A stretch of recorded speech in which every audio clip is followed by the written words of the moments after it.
লেখিকা কাজরি মজুমদারের বিষ। দেখুন মিস্টার বোস, সোসাইটির কমিটি এই সিদ্ধান্ত নিয়েছে যে আপনাদের এখান থেকে চলে যেতে হবে। চলে যাব?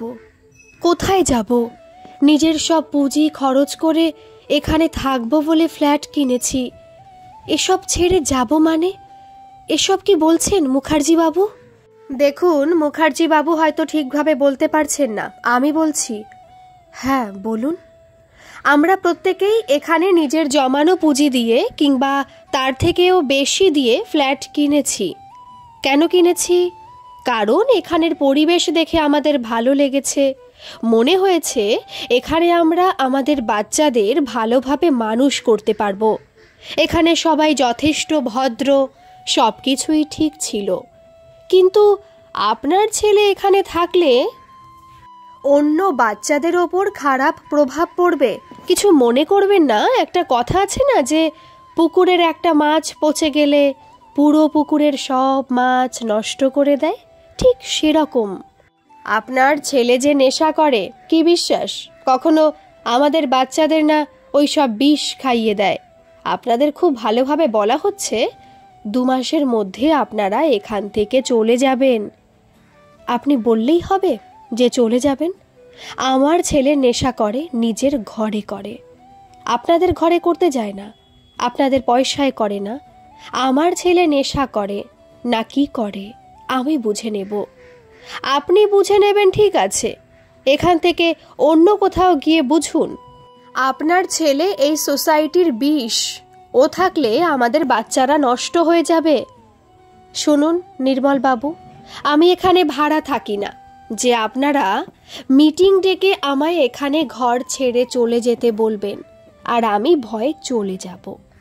আপনারা যদি আমায় বেশি প্রেশার দেন আমি আইনের সাহায্য নেব। আমি কিছু বলতে চাই। তুমি কি বলবে? আমি কথা বলছি তো, আমার যা বলার বলেছি, এবার ঘরে চলো। না, আমার কিছু বলার আছে।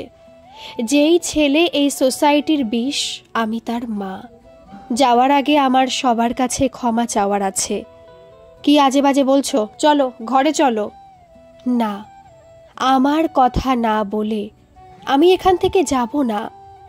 দেখুন শোভন বাবু, আপনার মিসেস যখন কিছু বলতে চাইছে ওনাকে বলতে দিন। এখানে সবার বলার অধিকার আছে।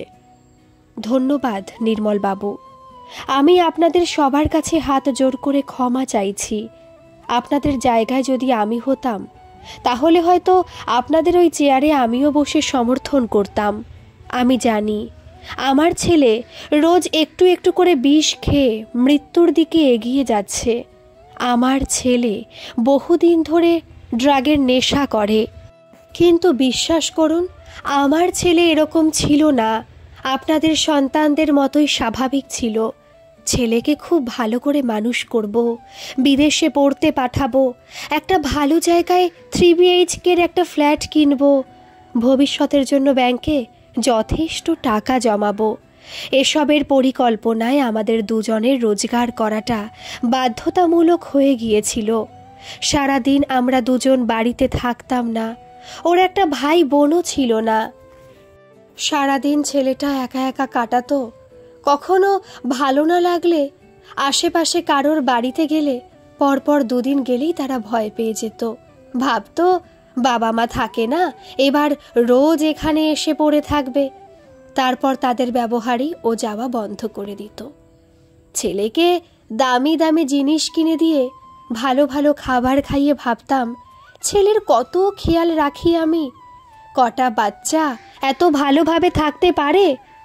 একবার বলছিল, মা তুমি চাকরিটা ছেড়ে দাও, আমি সারাদিন বোর হই, আমার একা একা আর ভালো লাগে না। কথাটা ওর বাবাকে বলাতে খুব রেগে গিয়েছিল ওর বাবা, কারণ তখন আমাদের এই ফ্ল্যাটের জন্য অনেকটা টাকাই দিয়ে দেওয়া হয়েছিল।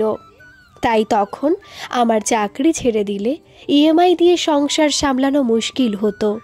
ওর বাবা ছেলের মুখ বন্ধ করার জন্য একটা দামি ফোন কিনে দিয়েছিল।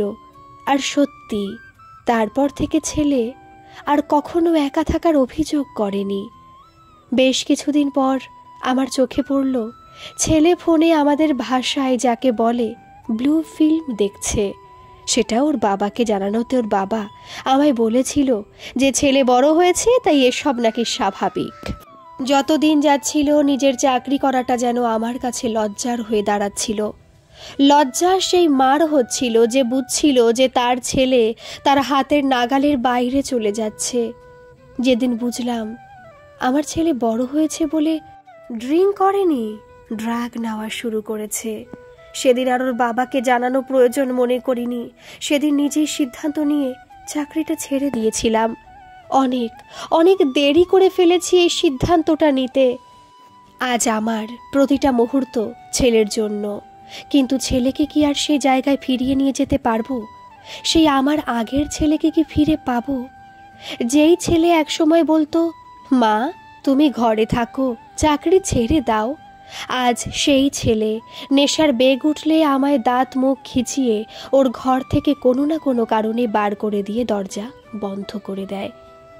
আমার ছেলে যে বিষ আজ খায় তা আমরাই ওকে খেতে বাধ্য করেছি। তাই ছেলে এখন অপমান করলে কষ্ট পাই, কাঁদি, কিন্তু রাগ করি না ওর উপর। ওর সব কিছুর জন্য আমরা ওর বাবা মা দায়ী। কিন্তু আপনাদের কাছেও আমার একটা প্রশ্ন আছে। এখানে আজ প্রায় 26-27 জন বসে আছেন। আপনারা একটা কথা বলুন তো, আমার ছেলে কখনো কোথাও, মানে রাস্তাঘাটে বা কোথাও আপনাদের কারোর সাথে কখনো খারাপ ব্যবহার করেছে কি? কিংবা কখনো কোনো বাচ্চা বা কোনো মেয়ের সাথে কিছু করেছে কি? চুপ করে থাকবেন না প্লিজ। কিছু করে থাকলে বলুন, আর যদি কিছু না করে থাকে সেটাও বলুন। অনেকেই বলে উঠল, না না। তাহলে একটা কথা বলুন, আপনাদের কারোর সাথে যখন সে খারাপ ব্যবহার করেনি, তাহলে আপনারা এই সোসাইটির লোকেরা কেউ কেন আমার ছেলের সাথে কথা বলেন না? কারণ আমরা জেনে গেছি যে আপনার ছেলে ড্রাগের নেশা করে। ও সেই জন্য? তা মুখার্জি বাবু, আমি তো এখানে অনেককেই পার্টিতে ড্রিঙ্ক করতে দেখেছি, এবং যতদূর জানি তারা হয়তো ঘরেও খায়। তাহলে তাদের সাথে কেন সবাই কথা বলে? আর শুধু কথা বলে না, যথেষ্ট রেসপেক্টও দেয়। দেখুন, এসব কথার সাথে আপনার ছেলের কথা আসে না। আসে না নয় মুখার্জি বাবু, আসে। আমি বলছি এই দুটোর মধ্যে তফাৎ কোথায়? আমার ছেলে রোজগার করে এখনো দাঁড়ায়নি, তাই আমার ছেলে নেশা করাটা অবৈধ। আর আপনারা সবাই প্রতিষ্ঠিত, তাই ঘরে বাইরে ড্রিঙ্ক করলেও আপনাদের সম্মান দিয়ে কথা বলতে হয়। আমার ছেলে নেশা করে এত বিষ হয়ে গেছে যে পুরো সোসাইটির বাচ্চাদের নষ্ট করে দেবে। আর যারা আপনারা ঘরে বাইরে পার্টিতে ড্রিঙ্ক করেন, তারা তাদের বাচ্চাদের কি খুব আদর্শ পিতার নিদর্শন দিচ্ছেন? ভাববেন না আমি ছেলেকে বাঁচানোর জন্য আপনাদের দোষারোপ করছি, না তা নয়। আমার ছেলেকে সুস্থ স্বাভাবিক জীবনে ফিরিয়ে আনার জন্য আমরা ওর চিকিৎসা শুরু করেছি। এই সময় আমাদের ছেলের একটা সাংঘাতিক সময়। এত দিনের নেশা কাটিয়ে ওঠা চারটিখানি কথা নয়। ছেলের যেখানে ট্রিটমেন্ট হবে, আমাদের এখন ওখানেই সবসময় যাতায়াত করতে হবে। আমি আবার আপনাদের কাছে হাত জোড় করছি, আমাদের এই দুঃসময় আমাদের একটু সাহায্য করুন। সাহায্য মানে টাকা পয়সা বা কিছু করে দেওয়ার কথা বলছি না। সাহায্য মানে একটা সুস্থ সমাজে বজায় রাখতে অনুরোধ করছি। আমরা অন্যায় করেছি, সেই অন্যায়ের ফল আমরা ভোগ করছি। আপনারা আমাদের চলে যেতে বলবেন না। আপনারা মানসিক দিক দিয়ে আমাদের পাশে থাকুন। কখনো আমার ছেলেকে কোথাও দেখলে একটু কষ্ট করে হলেও একটু স্মাইল করুন। খুব ছোট্ট একটা কথা, বাবা ভালো আছো তো? এই ছোট্ট ছোট্ট ব্যবহারও মানুষের ওষুধের কাজ করে জানেন। যখন মানুষ কারোর থেকে অপ্রত্যাশিত ভালো ব্যবহার পায়, তখন সে আরও ভালো থাকার, ভালো করার চেষ্টা করে। হাত জোর করে বলছি, আমার ছেলেটাকে একটু ভালো হতে আমাদের পাশে থাকুন। আমি কথা দিচ্ছি, সব চেষ্টার পরও যদি আমরা ছেলেকে ফেরাতে না পারি, তখন আপনাদের কথা মেনে নেব।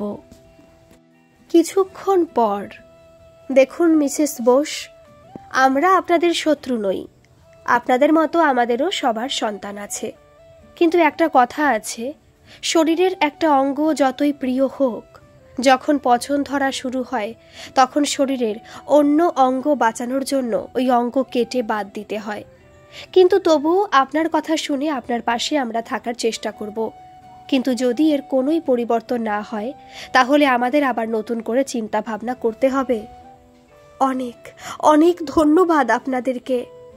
আরে কি করছেন, উঠুন, যান, এবার ঘরে যান। যাওয়ার আগে একটা কথা বলি, আমরা যা ভুল করেছি আপনারা কখনোই তা করবেন না। ভবিষ্যতের এত পরিকল্পনা করেছি যে বর্তমানকে ভুলে গিয়েছিলাম। বর্তমানকে যত্ন করলে, সময়ের সম্মান করলে ভবিষ্যৎ আমাদের সেই সম্মান আর সেই কষ্টের ফল ঠিক দেবে। আর যদি বর্তমানকে অবহেলা করে ভবিষ্যৎ সুন্দর করতে যাই তাহলে সেই বর্তমান কোনো না কোনো রূপে এই বিষ হয়েই আমাদের কাছে ফিরে আসবে। তখন সেই বিষ আমরা গিলতেও পারবো না, ফেলতেও পারবো না। শর্মিলা, তুই এত দেরি করলি কেন? তোর জন্য তো আমরা কখন থেকে অপেক্ষা করছি, আলোচনা শুরুও করতে পারছি না। আর বলো না, পরশু টিচার্স প্যারেন্টস মিটিং আছে, তাই আজ স্কুলে অনেক কাজ ছিল। কি গো, তোমরা সবাই ভালো তো?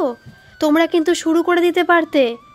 তপতি বলল, না সোনা, তুমি না এলে কি করে শুরু করি বলো? আর তুমি তো জানো তোমার এই তপতিদি তুমি না থাকলে কোনো কিটি পার্টিতে যেতেই চায় না। নাও আগে কিছু খেয়ে নাও দেখি। শর্মিলা বলল, হ্যাঁ তা তো জানি। ও শোনো না তপতিদি, কাল বিকালে বন্ধুদের সাথে একটা অনুষ্ঠানে যাব। ওখানে না সবাই হলুদ শাড়ি পরবে। আমি তো হলুদ রঙের কিছুই খুব একটা পরি না, তাই আমার কাছে হলুদ গয়না কিছুই নেই। বলছিলাম কি, তুমি যে হলুদ গয়নাটা পয়লা বৈশাখে পরেছিলে না, ওটা আজ একটু দেবে, কাল পরব, তাহলে আর একদিনের জন্য কিনবো না। তপতি বলল, আজ তো থাকছি না সোনা, এখান থেকে সোজা বোনের সাথে মিট করে মার্কেটিং করতে যাব, ফিরতে অনেক রাত হবে। শর্মিলা বলল, তাহলে কাল সকালে যাব? আমার তো কাল বিকালে লাগবে। তপতি বলল, না সোনা, কাল ভোরেই বেরিয়ে যাব। তুই তো জানিস আমার বাড়ির লোকেরা আমি ছাড়া মার্কেটিং করতেই পারে না। কাল দাদার ছুটি, তাই ওদের সাথে মার্কেটিংয়ে যাব। আমার বৌদি রুচি যা বাজে না, তোকে কি বলবো। শর্মিলা বলল, ও ঠিক আছে, তাহলে দেখি এখান থেকে বেরিয়ে একটা গয়নার সেট কিনে নেব। আসলে একদিনের জন্য কিনতে চাইছিলাম না। একটু দূরে বসে থাকা আরও দুজন আলোচনা করছেন। মিসেস মজুমদার বললেন, ন্যাকামি দেখলে গা জ্বলে যায়। এদিকে সোনা সোনা বলে কি মিষ্টি কথা, আর ওদিকে যেই হার চাইল অমনি পাশ কাটিয়ে দিল। দেখলি তো? মিসেস বাগচি বলল, শর্মিলাটাও কি বোকা দেখ, আর লোক পেল না চাওয়ার। এখন এসব ন্যাকামি দেখতে আর ভালো লাগে না। আগেই আমাদের কিটিটা ভালো ছিল, এই তপতি ন্যাকা আসার পর থেকে পরিবেশটাই খারাপ হয়ে গেছে। শুধু নিজের প্রশংসা আর ফুটানি দেখানো। এদিকে শর্মিলা বলল, আচ্ছা তাকে তো দেখছি না, শুরুটা করবে কার সাথে? মিসেস বাগচি বলল, সে এসেছিল রে শর্মিলা, তুই আসছিস না দেখে আবার ঘরে গেছে, বলে গেছে তুই আসলে কল করতে। আমি এখন কল করলাম, আসছে বলল। তপতি বলল, ঘাবড়ে গেছে বুঝেছ, সেদিন তো ইনিয়ে বিনিয়ে আমাদের বরদের পটিয়ে ফেলেছিল, কিন্তু আজ জানে ওই ফর্মুলা এখানে চলবে না। তাই কি বলো শর্মিলা? শর্মিলা বলল, কিন্তু উনি আগেও কখনো আমাদের সাথে কিটিতে যোগ দিতেন না। মিসেস গোস্বামী বলল, যোগ দেবে কোন মুখে? ছেলে ড্রাগের নেশা করে, এটা কি কম লজ্জার কথা নাকি? শনিবারের কিটি পার্টি, এখানে প্রথম প্রথম 2-4 জনের আড্ডা হতো, এখন তা বেশ বড় কিটিতে পরিণত হয়েছে। যতজন মেম্বার তাদের মধ্যে এক একজনের বাড়িতে প্রতি মাসে সবাই একবার মিলিত হয়। যার বাড়িতে মিলিত হয় সে যথাসাধ্য ভালোভাবে খাওয়ানোর চেষ্টা করে। সবার থেকে সবচেয়ে বেশি প্রশংসা পাওয়ার আশায় সেখানে 15 জন মেম্বার 1000 টাকা করে প্রতি মাসে জমা দেয়। তারপর লটারি হয়, যার নাম ওঠে সে সেদিনের পুরো টাকাটা পায়। যে টাকা পায় তারপরের মাসে তার বাড়িতে কিটি পার্টি হয়। এই হচ্ছে মোটামুটি নিয়ম। এর ব্যতিক্রমও হয় অনেক সময়। মিসেস বোস কখনো কিটি পার্টিতে ভাগ নেননি, কিন্তু আজ তাকে আসতে বাধ্য করেছেন এই কিটির মহিলারা। গত সপ্তাহে সোসাইটির একটা মিটিংয়ে মিসেস বোসদের সোসাইটির লোকেরা তার ছেলের ড্রাগের নেশা করার জন্য তাদের ফ্ল্যাট বিক্রি করে 2 মাসের মধ্যে চলে যেতে বলেছিলেন। মিস্টার বোস খুব শক্তভাবে ম্যাটারটা সামলালেও মিসেস বোস কিন্তু মায়ের মনের অনুভূতির কথা সবাইকে বলে সবার কাছে ক্ষমা চেয়ে নিয়েছিলেন। সোসাইটির মেম্বাররা মিসেস বোসের কথা শুনে জানিয়েছিলেন যে তারা আর কয়েকদিন সময় দিয়ে দেখবেন, কিন্তু যদি কোনো উন্নতি না হয় তখন তারা অন্য কথা ভাববেন। সব ঠিকঠাক হওয়ার পরও আজ এই কিটিতে মিসেস বোসকে ডাকার কারণ মিসেস বোসও জানেন না। তবে এটুকু উনি ভালোই বুঝেছিলেন ছেলের ড্রাগের নেশার চিকিৎসার সাথে সাথে সমাজেরও চিন্তাধারারও কিছু চিকিৎসা করা প্রয়োজন। যথারীতি উনি এসে পৌঁছালেন এনাদের কিটিতে। মিসেস মজুমদার বলল, ওই তো মিসেস বোস এসে গেছেন, বসুন, এই নিন। ধন্যবাদ, এই সময় কিছু খাবার অভ্যেস নেই। বলুন আমায় কেন ডেকেছেন? তপতি বলল, দাঁড়ান দাঁড়ান, আপনি তো দেখছি এসেই গাড়ি ছোটালেন। ধীরে ধীরে সব বলবো। আগে বলুন, এখানে যারা আছেন সবাইকে আপনি চেনেন? তাই নাকি? আপনি চেনেন? তা বলুন দেখি কার কি নাম? মিসেস মুখার্জি বলল, আহ তপতি, কি হচ্ছে? যা বলার জন্য ডেকেছ তাই বলো। মিসেস বোস বললেন, না মিসেস মুখার্জি, উনি যখন জানতে চেয়েছেন আমি বলছি। আপনি তপতি সান্যাল, উনি মধুমিতা মুখার্জি, ইনি শর্মিলা রায়, ইনি বিথি গাঙ্গুলি, উনি। কথা শেষ হওয়ার আগেই শর্মিলা বলে উঠল, না না ঠিক আছে, তপতিদি একটু মজা করছিল। তপতি বলল, না সোনা, আমি কোনো মজা করিনি। রাস্তায় কাউকে দেখলে কথা বলেন না, মাথা নিচু করে চলে যান, কখনো কোনো অনুষ্ঠানে কারোর সাথে কথা বলেন না, এক জায়গায় থেকে এতটাও ঠিক না। মিসেস বোস বললেন, দেখুন আমি চাকরি করতাম, তাই যখন ঘরে থাকতাম অনেক কাজ থাকতো। তপতি বলল, ওরে মধু, আমরা সব বেকার রে। মিসেস বোস বললেন, না আমি তা বলিনি, আমি আমার কাজের কথা বললাম। আজকাল সবাই ব্যস্ত, আপনারাও কিন্তু আপনাদের কিটি করার ইচ্ছা হয় তাই করেন, আমার ইচ্ছে হয় না তাই আসি না। তপতি বলল, একই জায়গায় থেকে এত স্বার্থপরের মতো চললে হয় না, একটু সবার সাথে মিলেমিশে থাকতে হয়। মিসেস বোস বুঝেছিলেন তাকে অহেতুক অপমান করার চেষ্টা করা হচ্ছে। আসলে কিটিতে জয়েন না করায় অনেকেরই রাগ হয়েছিল, তবে মিসেস বোস এতজনের সামনে হাত তুলে দেননি। মিসেস বোস বললেন, কীরকম মেলামেশার কথা বলছেন মিসেস সান্যাল? আমি যতদূর জানি আপনাদের কিটিতে ছিলেন আগে এমন 3 জন কিটি ছেড়ে দিয়েছেন। সামনে মিষ্টি কথা আর সে পেছন ফিরলেই তার নিন্দা করা, এরকম মেলামেশার কথা বলছেন? একটু দূরে বসে থাকা কিটির মহিলারা খুব ধীরে ধীরে, বেশ হয়েছে, একদম ঠিক বলেছে। শর্মিলার আর আরও 4-5 জনের মিসেস বোসকে এখানে ডেকে এইভাবে শুধু শুধু অপমান করাটা ভালো লাগছিল না। তাই শর্মিলা, বলছিলাম কি, এসব কথা না বলে এখন আসল কথা বললে হয় না? মিসেস বোস বললেন, বলুন আপনারা কি বলবেন। মিসেস গাঙ্গুলি বললেন, আপনি সেদিন মিটিংয়ে কি বলেছিলেন? মিসেস বোস বললেন, সেদিন তো আমি অনেক কিছুই বলেছি, আপনি কোন কথার কথা বলছেন বলুন তো। মিসেস গাঙ্গুলি বললেন, আপনি সেদিন বলেছিলেন চাকরি করাকালীন আপনার লজ্জা লাগতো, আপনার ধারণা আপনার চাকরির জন্য আপনার ছেলে ড্রাগের নেশা ধরেছে। আপনি একজন মহিলা হয়ে একথা কি করে বলেন? দেশে এত বিবাহিতা মহিলা চাকরি করছে, তাহলে তাদেরও কি লজ্জা পেয়ে চাকরি ছেড়ে দেওয়া উচিত? আর তাছাড়া আপনি কি বলতে চাইছেন যে যাদের মায়েরা চাকরি করে তাদের সন্তানরা কুলাঙ্গার হয়, আর যাদের মায়েরা বাড়িতে থাকে তাদের সন্তানরা সব বিদ্বান বিদুষী হয়? মিসেস বোস বললেন, আপনারা ভুল বুঝেছেন, সেদিন আমি এরকম কিছু বোঝাতে চাইনি। তপতি বলল, তাহলে কি আমাদের সবার বরেরা মিথ্যে কথা বলেছে? মিসেস বোস বললেন, তা তো বলিনি। কথার লাইন একই থাকলেও বলার ভঙ্গি ভিন্ন হলে কথার অর্থ অনেক সময় বদলে যায়। আমি মহিলাদের বা মায়েদের চাকরি করা নিয়ে কিছু বলিনি, বলেছিলাম আমার নিজের অনুভূতির কথা। যদিও অনেক মহিলা চাকরি করতে ভালোবাসে বলে চাকরি করে, অনেকে অর্থের জন্য করে, অনেকে নিজে স্বাবলম্বী হওয়ার জন্য করে, অনেকে ঘরে মন টেকে না বলে চাকরি করে, অনেকে চাকরি করতে চায় না তবুও এইসব কারণ ছাড়াও আরও কোনো বাধ্যতামূলক কারণে চাকরি করে। প্রত্যেক মহিলা কিংবা মায়েদের চাকরি করার প্রয়োজনীয়তা এক নয়, তাই আমি কারোর কারণ না জেনে কেন কিছু বলবো। আমি একজন মহিলা হয়ে না, একজন মা হিসেবে আমার নিজের অনুভূতির কথা বলেছিলাম। আমার প্রথম জীবনে চাকরি করাটা ছিল শুধুই আমার শখ। আমার সাথে আমার হাজবেন্ডের বরাবরই ভালো সম্পর্ক ছিল। আমি চাকরি না করলেও আমার কোনো অসুবিধা ছিল না, কিন্তু চাকরি করছিলাম বলে দুজনে ভবিষ্যতের নানা পরিকল্পনা করে সেভাবেই সংসার চালাচ্ছিলাম। দুজনে মিলেমিশে যেহেতু সংসার আর ফ্ল্যাটের ইএমআইটা মেটাবো ভেবেছিলাম এবং সেই পরিকল্পনাতেই ফ্ল্যাটটা কিনেছিলাম, তাই ছেলের কথাই হুট করে চাকরি ছাড়তে পারছিলাম না। শুরুর দিকের শখটা আমার পরবর্তী সময় বাধ্যতামূলক হয়ে গিয়েছিল, তাই ছেলের ধীরে ধীরে অবনতি হচ্ছে দেখেও ছেলের জন্য তখন তেমন কিছু করতে পারিনি।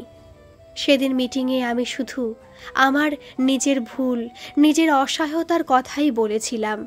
আমি অন্য কোনো মহিলা বা মার কথা তো বলিনি। আমার ছেলে যখন মাঝে মাঝে খুব কষ্ট পেত আর আমায় চাকরি ছাড়তে বলতো, তখন যদি আমি ঠিক সেই সময় বেশ কদিন ছুটি নিয়ে ছেলের সাথে কটা দিন কাটিয়ে আবার কাজে জয়েন করতাম, তাহলে হয়তো ছেলে এতটা। আমি তো বারবার স্বীকার করছি যে আমাদের ভুলের জন্য আমাদের ছেলে আজ এই জায়গায় পৌঁছেছে। যদি ওর আরও ভাই বোন থাকতো বা বাড়িতে দাদু ঠাকুমা বা অন্য কেউ থাকতো, তাহলে হয়তো ও এতটা একা ফিল করতো না। সেদিন শুধু নিজেদের ছোট ছোট ভুলগুলোর কথা বলেছিলাম। আশা করি আপনাদের ভুল ধারণাটা এবার পরিষ্কার হয়েছে। মিসেস বোসের কথায় ইমপ্রেস হয়ে মিসেস মজুমদার বলে উঠলেন, না না, আর কোনো ভুল বোঝাবুঝি নেই, তুমি ভাই আমাদের কিটিতে যোগ দাও। মিসেস বোস বললেন, ছেলেকে যদি সম্পূর্ণ ভালো করে তুলতে পারি তখন দেখব। মিসেস বোসের খুব ঘনিষ্ঠ কখনোই কেউ ছিল না, তাই আজ এত কাছ থেকে তার কথা শুনে, তার মানসিকতা দেখে অনেকেরই বেশ ভালো লাগলো। শর্মিলা বলে উঠল, আপনার ছেলে খুব শীঘ্রই ভালো হয়ে যাবে, তারপর আপনাকে আমরা ছাড়ছি না মিসেস বোস। মিসেস বোস বললেন, তাই যেন হয় শর্মিলা। মিসেস সান্যাল, আর কিছু অভিযোগ আছে? আর কিছু জানার থাকলে বলুন, নয়তো এবার আমি আসি। একটা দীর্ঘশ্বাস ফেলে মিসেস সান্যাল মানে তপতি বললেন, না, আর কি জানতে চাইব, এতদিন তো আমার মতো সবারই অনেক কিছু জানার ছিল। আজ তো দেখছি আপনাকে কিটিতে জয়েন করানোর জন্য সব ব্যস্ত হয়ে পড়েছে। মিসেস বোস বললেন, সে তো আমার সৌভাগ্য, তবে যাওয়ার আগে একটা কথা বলবো। মিসেস মজুমদার বললেন, বলো না, বলো। মিসেস বোস বললেন, বলছি বলে কিছু মনে করবেন না, হয়তো ভাববেন আমি কিটি করি না অথচ জ্ঞান দিচ্ছি, আসলে তা না। যখন প্রথম মহিলারা কিটি করা শুরু করেছিল, তারা দিনরাত সংসারের নানা দায়িত্ব পালন করে একঘেয়ে জীবন থেকে একটু মনের আনন্দের জন্য কয়েকজন মিলে একটু গল্প, হাসাহাসি, একটু টুকটাক খাওয়া দাওয়া করে মনে আনন্দ পেত। কিন্তু আজকাল কিটি মানে বেশি ফোকাস থাকে সাজগোজ, কি খাওয়ালো, আর যার ঘরে কিটি পার্টি হবে তার ঘর কতটা সুন্দর, এসবের একটা চাপা প্রতিযোগিতা যা প্রত্যেকের মনের মধ্যে কম বেশি চলতেই থাকে। এছাড়া টাকার একটা খেলা হয়, আর হয় প্রচুর পরচর্চা, পরনিন্দা। তাই যারা কিটি করেন না, তারা যারা কিটি করেন সেই মহিলাদেরও মাঝে মাঝে সমালোচনা করেন। এই কিটি খুব সুন্দর হতে পারে জানেন। মিসেস গোস্বামী বললেন, কি জানেন তো মিসেস বোস, আমাদের আর বেশি সুন্দর করতে হবে না, আমরা যা করি তাতে আমরা খুব খুশি। আপনার ভালো না লাগলে আপনাকে কেউ জোর করবে না। মিসেস বাগচি বলেন, তাও আপনি বলুন না, একবার শুনি আমরা। তবুও মিসেস বোস কিছু না বলে চলে যাওয়ার জন্য যেই উঠে দাঁড়িয়ে সবার দিকে তাকিয়ে একটা ছোট্ট হাসি দিয়ে আসি বলতেই যাচ্ছিলেন, তখনই শর্মিলা বলে উঠল, প্লিজ কিছু মনে করবেন না, এখানে সবার মধ্যে এসব একটু চলে। আপনি বসুন, বলুন না, দেখি সেটা আমাদের ভালো তো লাগতে পারে। মিসেস বোস হাসি মুখেই বসে বলা শুরু করলেন, দেখুন, কিটিতে যে টাকা জমানোর একটা খেলা হয় সেটা বেশ ভালো, কারণ এই এককালীন টাকাটা অনেকেরই অনেক কাজে লাগে, তবে বাকিগুলো এড়ানোই ভালো। আপনারা প্রতি মাসে কারোর বাড়িতে সবাই মিলিত হচ্ছেন, খাচ্ছেন, ঘর দেখছেন, গল্প করছেন, আর কোনো কাজ থাকে না বলে নিজেদের গল্প শেষ হয়ে গেলে শুরু হয়ে যায় পরনিন্দা, পরচর্চা। যদি এই কিটি কখনো কারোর ঘরে না করে বাইরে করেন তখন? শর্মিলা বলল, কি তখন? মিসেস বোস বললেন, তখন কি হবে জানেন? মিসেস সান্যাল বললেন, বাইরে কি করে হবে? আপনি কি যে বলছেন, বাইরে খাওয়া দাওয়া, ঘোরার খরচ অনেক বেশি, সেটা কে দেবে? মিসেস বোস বললেন, বলছি, সব বলছি মিসেস সান্যাল। আমার মনে হয় না এখানে যারা আছেন তারা প্রতি মাসে যে 1000 টাকা দিচ্ছেন তাদের 1300 টাকা দিতে খুব অসুবিধে হবে কি? হলে বাকিটার বলছি না। মিসেস মজুমদার বললেন, না সেটা তো অসুবিধা হবে না, কিন্তু এই বাড়তি 300 টাকা দিয়ে কি হবে? মিসেস বোস বললেন, 200 টাকা থাকবে আপনাদের বাইরে ঘোরা আর খাওয়ার জন্য। প্রতিবার আশেপাশের কোথাও সবাই মিলে ঘুরতে যাবেন, তাতে ঘোরাও হবে, সাজগোজ করাও হবে, বাইরে খাওয়াও হবে, ছবি তোলা হবে, কিন্তু দেখবেন পরনিন্দা, পরচর্চা হবে, কিন্তু খুবই সামান্য। কারণ ঘুরতে গিয়ে এটা ওটা দেখে একটু সময় কাটবে, তারপর পরের বার কোথায় যাওয়া হবে সেটার পরিকল্পনা হবে, সবার বাইরে খরচের হিসাব করতে হবে। দেখবেন এসব হই হই করে খুব ভালো কাটবে, এতে কারোর সাথে কারোর প্রতিযোগিতা মনোভাব থাকবে না। কে ধনী, কে গরিব, বেশি কে একটু কম, কে তার মাপকাঠি থাকবে না। জানি না ঠিক বোঝাতে পারলাম কিনা। শর্মিলা বলল, শুনে তো খুব ভালো লাগলো, কিন্তু আরও 100 টাকা কি হবে? মিসেস বোস বললেন, ওই টাকাটা দিয়ে আপনাদের প্রত্যেকের বাড়িতে যারা আছেন তাদের জন্য খুব সামান্য হলেও কিছু খাবার নিয়ে বাড়ি ফিরবেন। দেখবেন ওই যে সারাদিন বাইরে ঘুরে একটা আনন্দ পেলেন, যখন ঘরে ফিরে খুব ছোট হলেও আপনি বাড়ির লোকের পছন্দের কিছু খাবার নিয়ে তাদের হাতে দেবেন, তখন তারাও খুব আনন্দিত হবে, আর আপনার আনন্দ দ্বিগুণ হয়ে যাবে। জানি না সবটা বুঝলেন কি না, তবে একবার করে দেখবেন, খুব ভালো লাগবে। মিসেস বোসের কথায় সবার মুখে বেশ একটা পজিটিভ হাসি দেখা গেল। অনেকে তখন বলেই ফেললেন যে পরের বার থেকে এটা চালু হোক। মিসেস বোস এবার উঠে সবার কাছে যাওয়ার অনুমতি নিয়ে দরজার কাছাকাছি পৌঁছবার আগেই হঠাৎ পেছন থেকে শর্মিলা ডেকে উঠল, চন্দনাদি। চন্দনা বোস। মিসেস বোস পিছন ফিরে তাকিয়ে দেখল শর্মিলা ডাকছে।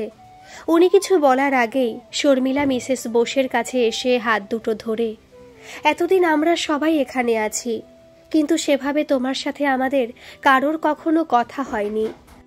আমরা তোমার ছেলে ড্রাগের নেশার জন্য না বুঝে অনেক কথা বলেছি, এও বলেছি তোমার ছেলেই সোসাইটির বিষ, তাই সেই বিষে আমরা আমাদের সোসাইটির পরিবেশ নষ্ট করতে দেব না। তোমার দেওয়া শিক্ষারও সমালোচনা করেছি। আজ তোমার সাথে কথা বলে আমাদের অনেকেরই তোমার সম্বন্ধে ধারণা বদলে গেল, তুমি আমাদের ক্ষমা করো। মিসেস বোস বললেন, না না, এসব কি বলছো?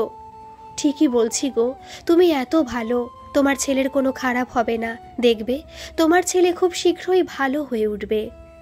ছেলের কথা শুনে মিসেস বোসের চোখে জল আসায় আঁচল দিয়ে চোখ মুছে যেই তাকালেন, অবাক হয়ে গেলেন। দুজন ছাড়া সবাই মিসেস বোসের চারিপাশে দাঁড়িয়ে, কেউ কাঁধে হাত দিয়ে, কেউ পিঠে হাত দিয়ে হাসি মুখে শর্মিলার কথার সমর্থন করছেন। মিসেস বোসের মনে যেন আরও শক্তি এসে গেল। আমি আমার ছেলেকে যতটা পারবো ভালো করার চেষ্টা করবই, আর তারপরেও যদি না পারি তখন না হয়। তখন কি শুনি? দেখি তো আমাদের বরদের কত ক্ষমতা যে তোমাদের এখান থেকে চলে যেতে বলে। নারী শক্তি বুঝবে তখন। না গো, মজা করছি না, তুমি আমাদের চোখ খুলে দিয়েছ। আমরাও চাকরি করি আর না করি, ছেলে মেয়েদের দামি খাবার খাওয়াতে পারি আর না পারি, ওদের একটু সঙ্গ দেওয়ার চেষ্টা করব। আমরা আরও সজাগ থাকব, আর কিটি নিয়েও তুমি যা বললে সেটাও করব। আর আমার সব থেকে ভালো লেগেছে তোমার ওই কথাটা, যে বাইরে আনন্দ করে ফেরার পর বাড়ির লোকেদের জন্য সামান্য কিছু এনে ওদের আনন্দ দিয়ে নিজে আনন্দ পাওয়া।